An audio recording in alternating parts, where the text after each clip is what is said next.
Kekerasan seksual terhadap anak telah menjadi alarm yang sangat serius di negeri ini. Dalam beberapa tahun terakhir, berbagai kasus terus bermunculan. Terbaru, kasus dugaan kekerasan seksual terjadi pada remaja perempuan berusia 15 tahun di Kabupaten Sampang, Jawa Timur. Kasus tersebut diduga melibatkan hingga 27 pelaku dan berlangsung berulang kali sejak Februari hingga Juni 2026. Sampai sekarang, 13 orang telah diamankan, sedangkan sisanya masih dalam pengejaran. Yang lebih memprihatinkan lagi, mayoritas pelaku masih berusia di bawah 18 tahun. Para pelaku dijerat dengan pasal berlapis dengan ancaman hukuman maksimal 15 tahun penjara. Berdasarkan keterangan kepolisian, kasus ini bermula ketika korban berkenalan dengan salah satu pelaku di sebuah taman kota. Dari perkenalan itu, korban diduga diajak jalan-jalan.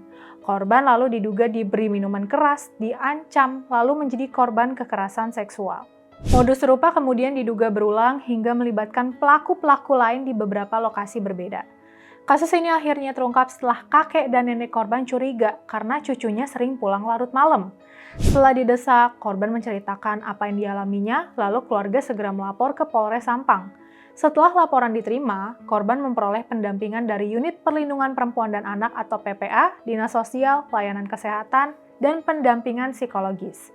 Kasus ini juga mendapat perhatian dari berbagai pihak, salah satunya Direktur Eksekutif Yayasan Alit Indonesia, Yuliati Umrah.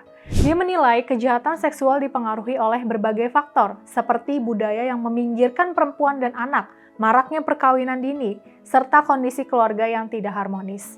Menurutnya, kemiskinan, rendahnya literasi perlindungan anak, dan hilangnya tempat berlindung membuat anak semakin rentan menjadi korban. Kasus di Sampang bukanlah peristiwa yang berdiri sendiri.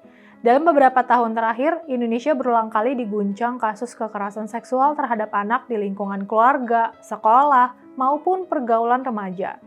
Survei Nasional Pengalaman Hidup Anak dan Remaja atau SNPHAR 2024 mencatat, sekitar 4 dari setiap 100 anak usia 13-17 tahun mengalami kekerasan seksual dalam 1 tahun terakhir.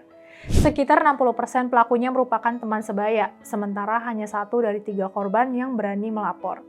Data tersebut menunjukkan bahwa kekerasan seksual terhadap anak masih menjadi persoalan serius yang memerlukan perhatian seluruh pihak. Pencegahan tidak bisa hanya mengandalkan aparat penegak hukum. Orang tua, sekolah, masyarakat, tokoh agama, media, dan pemerintah harus bersama-sama membangun lingkungan yang aman bagi anak-anak. Para ahli menilai kasus seperti ini dipicu oleh banyak faktor, seperti lemahnya pengawasan keluarga, pengaruh teman sebaya, minimnya pendidikan tentang relasi yang sehat, serta paparan pornografi. Di sisi lain, budaya menyalahkan korban juga bikin banyak anak takut ngelapor. Selain itu, perkembangan teknologi digital juga menjadi tantangan serius. Tanpa pengawasan yang memadai, anak-anak semakin mudah terpapar konten yang tidak sesuai usia, seperti pornografi dan lain-lain.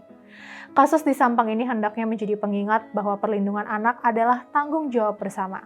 Semakin cepat dugaan kekerasan seksual diketahui dan ditangani, semakin besar peluang korban memperoleh perlindungan dan pendampingan, sekaligus mencegah munculnya korban-korban berikutnya. Semoga tragedi seperti ini tidak kembali terulang. Yuk bersama kita lawan kekerasan seksual terhadap anak.